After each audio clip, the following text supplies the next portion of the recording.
trucks and other heavy vehicles are back to their old routes in the city of Manila.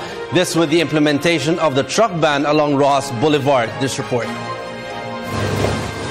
Traffic along Roxas Boulevard and Quirino going to Parañaque has eased, but congestion of vehicles start along Manila Hotel as some trucks were allowed to use this as an alternate route.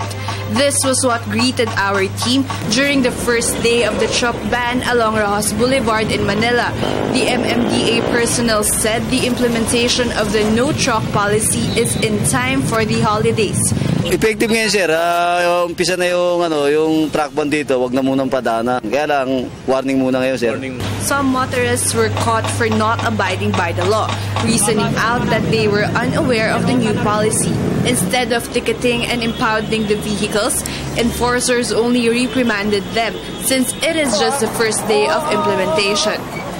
Total ng mga driver na yan, sir, na nababasa naman po nila sa dyaryo, saka dyan sa pier, may mga asosasyon yan, sir, binibigyan din ng yan, sir, na order, sir.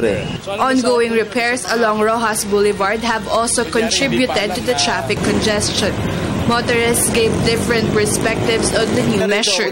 Some lauded the move as a way to ease congestion, while others fear that this may jeopardize the country's economy since the release of freights in the ports of Manila may be delayed.